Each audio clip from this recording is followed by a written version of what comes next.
All right. Hi, everyone. We've got our first workout for the 2026 CrossFit Open, and it's going to be all about legs.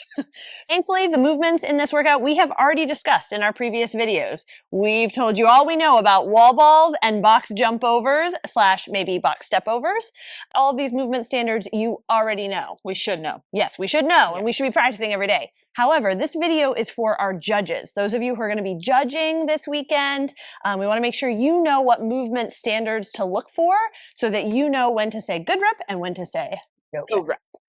All right, so a note about our setup. A requirement is that the wall ball station be 10 feet from your box. So when you come into the gym tomorrow, you're going to see that all of the boxes are set up intentionally 10 feet away from where the athlete's going to be doing the wall balls. Okay, judges, for the wall balls, there are two main things that you need to be looking for with each rep.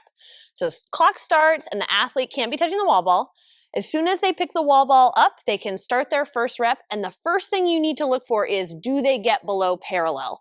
The way we tell if somebody is below parallel is by looking right here at their hip crease and making sure it's below the top of their knee. So hip crease below knee, that part is good.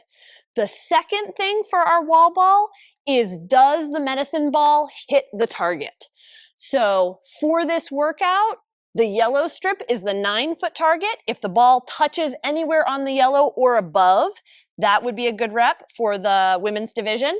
If the ball touches anywhere on the black strip or above, that would be a good rep for the men's division. If the ball doesn't get high enough, it touches the wall lower than the target, that's a no rep. And if it were to get high enough but not touch the wall, that is also a no rep. So can you do a couple reps for us? So I'm going to watch as Rachel goes down. That's a good squat. Good, hit the target. Good squat, hit the target. Awesome. Nice. Could you show us a couple options of like if it was a bad rep? Okay, so too low, no rep. Not hitting the wall, no rep. Hitting the wall but not above the target, no rep. Awesome. All right, then our second movement is the box jump over for the RX division. For the box jump over, it must be a 2-foot takeoff. So when the athlete starts the rep, we're watching the feet. Good. Both feet left the ground at the same time. And then for the top of the box, both feet have to touch the top of the box. It doesn't have to be at the same time. Can you show us another jump where it's 2-foot takeoff? Yep, but feet didn't land at the same time. That's okay, as long as both feet touch the top of the box. The second thing the judge needs to be looking for is that the athlete can't jump off. It's got to be a step off. Or I guess maybe that's the third thing. First thing is 2-foot takeoff. Second thing is, do both feet touch the top? And third thing is, do they step off the box? So jump up, both feet touch, stepping off, good rep. And we count as soon as feet land to the other side. Look like this. Yeah, so that'd be a no rep because Rachel jumped off the box. For our scaled and masters athletes in our foundation division, it's going to be a box step over. So it's going to look like this. Feet leave the ground at different times, but both feet still have to touch the top and, of course, step over to the other side. The athlete does not have to stand tall on top of the box because we're just stepping over.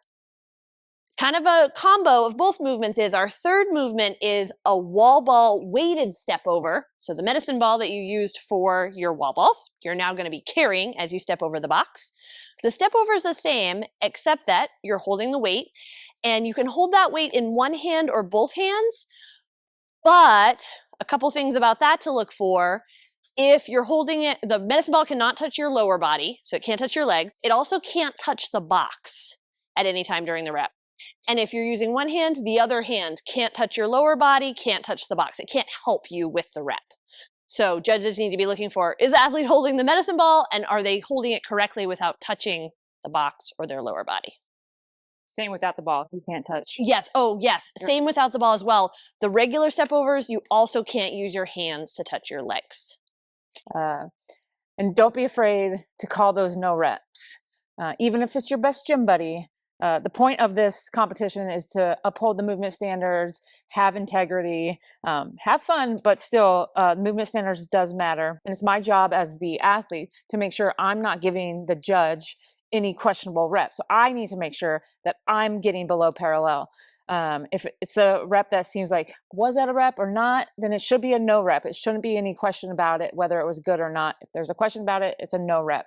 So Don't be scared to no rep your best friend. We have judges for fairness. Like, that's the point of the judge being there. So even though it's not fun as a person judging to have to say no rep and know that then that person's going to have to do extra work, you're part of what's making it fair for everybody so that we know we can trust the leaderboard. We already know everybody's going to be working hard, but if we're not holding anybody to a standard, then it's kind of like, what's the point of the competition? So judges are really important. And we'll say, like, everybody gets at least one no rep in every workout. So try not to feel bad about it and try not to take it personally. Your athlete may not be happy with you for no repping them, but we're going to really try as athletes to just know that our judges have our best interest at heart and are there doing a hard job. Hold the standard. We need you guys.